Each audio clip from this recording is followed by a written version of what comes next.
اگر آپ اس پہ غور کریں تو آداب معاشرت کا خلاصہ ہے یہ حدیث۔ آقا کریم نے ارشاد فرمایا اتنی دیر تک کوئی شخص کامل مومن نہیں ہو سکتا جب تک وہ اپنے مومن بھائی کے لیے وہ پسند نہ کرے جو اپنے لیے پسند کرتا ہے۔ ایک اچھا معاشرہ تشکیل دینے کے لیے آپ کو کوئی رہنما اصول چاہیے گا تو اس سے بہتر آپ کو کوئی اصول نہیں ملے گا۔ اپنے لیے بہرحال بندہ بہتر ہی چاہتا ہے، تو جب وہ اس مزاج میں ڈھل جائے کہ میں اپنے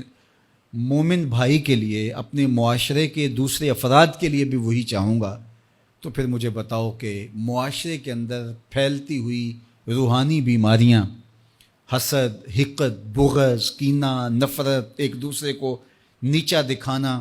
تکبر، رعونت، غرور، یہ ساری چیزیں یہ کہیں آپ کو نظر بھی نہیں آئیں۔ صرف اسی حدیث کو اپنا امام بنا لیا جائے اور اپنا منشور حیات مان لیا جائے۔ محمد بن حنفیہ رضی اللہ تعالیٰ عنہ حضرت علی المرتضیٰ رضی اللہ تعالیٰ عنہ کے فرزند ہیں، لیکن حضرت سیدہ فاطمہ الزہرا سلام اللہ علیہا سے نہیں ہیں، اور حضرت امام حسن رضی اللہ تعالیٰ عنہ حضور علیہ الصلوۃ والسلام کے نواسے، تو بھائی ہیں آپس میں، تو دونوں میں کسی معاملے میں شکر رنجی ہو جاتی ہے۔ شکر رنجی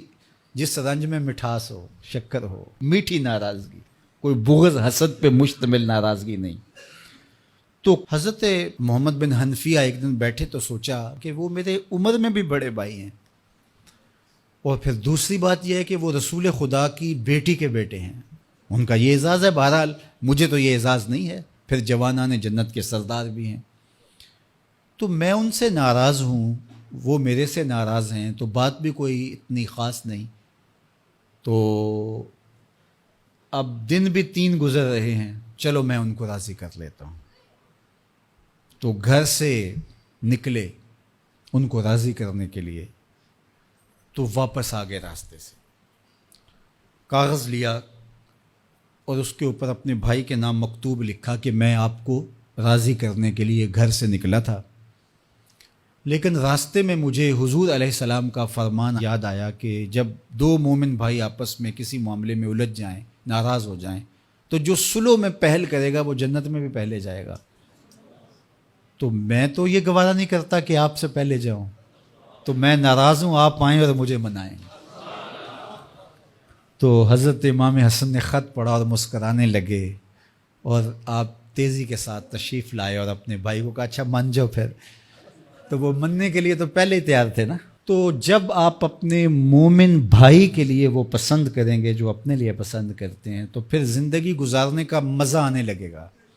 نفس روکتا ہے یہ چیز میرے پاس ہے اس کے پاس نہ ہو، یہ اعزاز میرے پاس ہے اس کے پاس نہ ہو، اور اس کی ایک اپنی لذت ہے اور وہ مادی لذت ہے،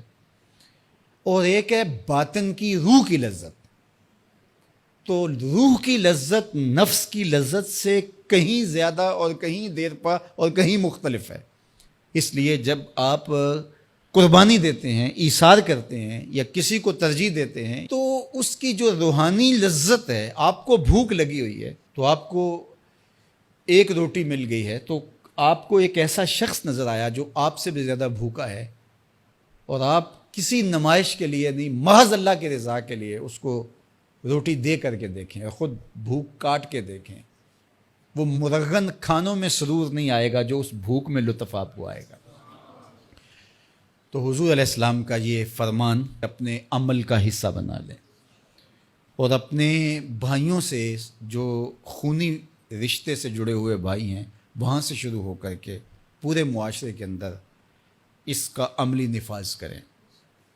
آپ کو اتنا سرور آئے گا اور باطن میں اتنا نور آئے گا، اور اس قدر معاشرے میں خوبصورتی کی بنیاد پڑے گی۔ اور اگر ہم آج اس حدیث کو اپنے لیے خضر راہ بنا لیں تو یہ اس پہ عمل کرنا کوئی مشکل نہیں ہے۔ یہ آپ ابھی سے جب اٹھیں گے تو اپنے ساتھ والے کو ترجیح دے دیں گے کہ پہلے یہ گزر جائے، تو ابھی سے شروع ہو جائے گا یہ کام۔ تو یہ آپ گھر میں اپنے بچوں کے ساتھ، اپنی بیوی کے ساتھ، روزمرہ کی زندگی میں جہاں ملازمت کر رہے ہیں، کاروبار کر رہے ہیں، جن دوستوں کے ساتھ کھیل رہے ہیں حتیٰ کہ، تو یہ وہ چیز ہے کہ اس کا آغاز عمل سے پہلے سوچوں سے شروع ہو جاتا ہے کہ آپ کسی کے لیے اچھا سوچنا شروع کر دیں. جو اپنے لیے سوچتے ہیں وہ اپنے بھائی کے لیے بھی سوچیں. ہمارے بزرگ فرمایا کرتے تھے کہ کسی کے ساتھ دوستی کا ایک حق یہ بھی ہے کہ اس کی آخرت کے لیے سوچا جائے کہ یہ میرا دوست ہے تو دنیا میں میرے ساتھ ہے تو حشر میں بھی جنت میں میرے ساتھ ہو. تو اس کی ہدایت کے لیے اگر نماز نہیں پڑھتا تو اس کو نماز کی طرف لے کر آئیں. اگر اس کے معاملات کے اندر خرابیاں ہیں تو ان کو دور کرنے کی کوشش کریں اور اس کو آہستہ آہستہ اچھائی کا خوگر بنا لیں.